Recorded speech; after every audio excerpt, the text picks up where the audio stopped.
Sir ஜாதகம் பார்க்க போனாலே நெறைய விஷயங்கள் குழப்புறாங்க சார். நெறைய YouTubeல வீடியோலாம் நெறைய ஏதேதோ சொல்றாங்க. ஒவ்வொருத்தரும் ஒரு ஒரு மாரி சொல்லி பயமுறுத்திட்டே இருக்காங்கன்னு ஒரு சிலர் வந்து பயப்படுறாங்க.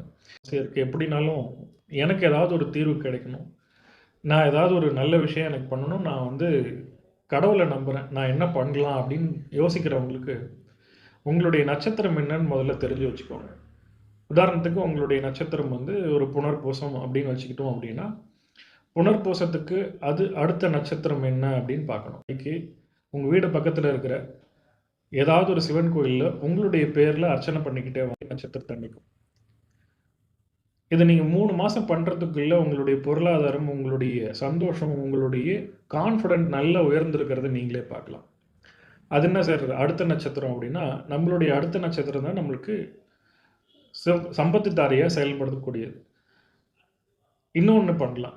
4வது நட்சத்திரம் உங்களுக்கு க்ஷேமத்தாரைய குறிக்கக்கூடியது. நீங்க பிறந்த நட்சத்திரத்திலிருந்து 4வது நட்சத்திரமா என்ன நட்சத்திரம் வருதோ, அந்த நட்சத்திரத்தன்னைக்கும் நீங்க வீடு பக்கத்துல இருக்கக்கூடிய சிவாலயத்துக்கு சென்று, உங்க பேர்ல அர்ச்சனை பண்ணணும். உங்களுடைய நட்சத்திரம் சொல்லி, உங்களுடைய பேர்ல அர்ச்சனை பண்ணிக்கிட்டே வாங்க. இத நீங்க பண்ணிக்கிட்டே வர உங்களுடைய வாழ்க்கையில உங்கள அறியாமலே நெறைய தொடர்புகள், நல்ல தொடர்புகள் ஏற்படும். உங்களுக்கு பொருளாதாரம் உயரும். நல்ல ஒரு சூழ்நிலை அமையும். உங்களுடைய பிரார்த்தனைகள் பலிக்கிறத நீங்களே கண்கூடா பார்க்க முடியும்.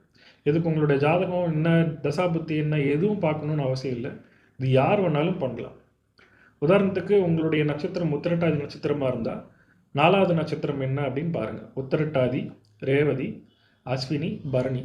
ஒவ்வொரு பரணி நட்சத்திரத்தன்னைக்கும் நீங்க போயிட்டு அபிஷேகம் பண்ணும்போதோ, அர்ச்சனை பண்ணும்போதோ, நீங்க நீங்க உங்களுடைய சங்கல்பத்த வச்சுக்கிட்டே வந்து பாருங்க. உங்களுக்கு நெறைய மாற்றங்கள் ஏற்படும்.